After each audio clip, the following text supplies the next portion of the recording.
You guys thought I was gone, didn't you? You can't get rid of me that easily. Let's roll the intro.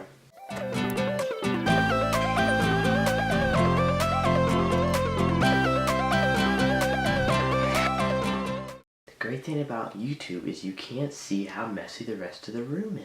Hey guys, I am back. Sorry for the absence lately. I've been working on a project, which you will see soon on the channel, but enough of that. Today I want to show you guys my process of trying to replicate something in the real world into a 3D model to 3D print. The case I'm going to be using today is I've got these little nylon gears for a helicopter, and some of the teeth are broken up, and I was just going to model them, print them for a friend. I measured the width of each individual, well not every single one, of the teeth on this gear, and it was about 0.6 millimeters.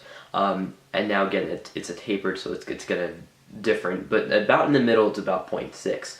And that can pose a problem because most printers, including mine, have a 0.4 millimeter nozzle, so you know it's gonna be hard because when you print that point, it's gonna have two outlines next to each other to make the point, and that's gonna be the minimum 0.8 because you can't print an outline that's smaller than the diameter of your nozzle, at least not correctly. So we have a couple options.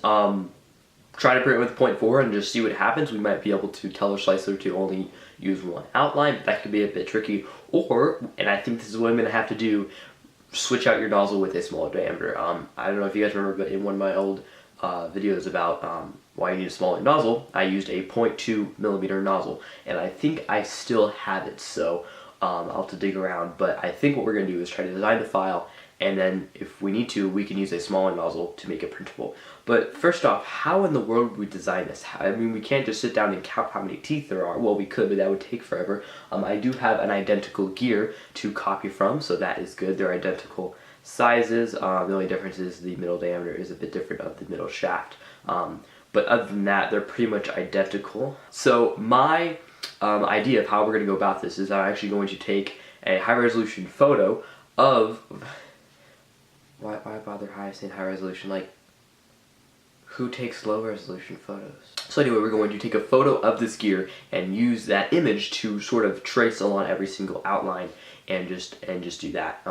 The problem with that is you have to actually make sure that the diameter of the image matches the actual diameter of the gear, but that would be simple enough. Just take 2 points, measure the difference in real life, and apply that to the image. As far as how we can get this on the computer, I'll either use my camera to take a picture of it, which would be the easiest way, or I've seen some people put it on their 2D printers, and I almost said 2D, 3D printers, put it on their two-dimensional paper printers and use the scanning feature to scan it on. So I think I'm going to try that because that sounds like it could be a pretty interesting process. Pretty interesting. You're copying a piece of paper, pretty interesting process, whatever. So let's go ahead and try that and then see if we can get a model up in this in Fusion 360. Whoa. So as you can see here, the scan turned out pretty well. I put a sheet of cardstock behind it so we could get a bit of contrast because on white you just couldn't see anything of the nylon gear, so this worked quite well. I put a ruler in there so we can just get accurate measurements of how big the parts are, so when I bring that into Fusion 360, I'll just add a dimension and make sure that each of those 1 centimeter marks are indeed 10 millimeters, and we'll know that the image is scaled properly. I did take some manual dimensions with my calipers in real life just to get some of the important dimensions, such as the inner diameter of where the bearing slots in and all that stuff. But for the most part, this is going to be quite enough. Alright, so this is what the final product ended up looking like. I think it turned out pretty well. Took a long time to translate all the edges, but once that was done, it was pretty straightforward. As you can see here, I actually split the model up into two different bodies. The first body is the main gear part. The second body is the little sprocket area, and I just did that so I can print it without support. I will glue the pieces together after printing.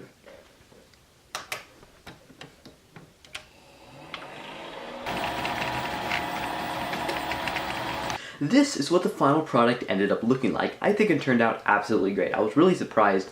I could actually print it just fine on the stock 0.4 millimeter nozzle. I was really surprised.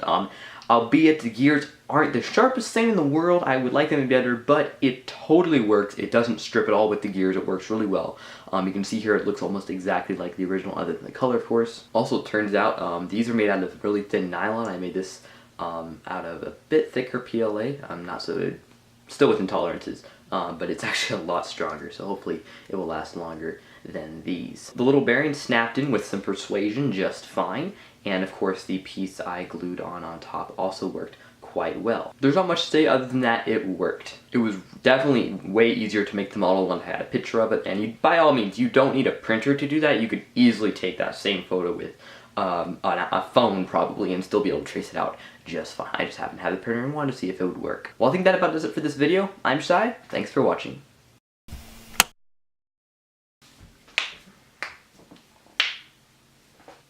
Oh, battery's about to die.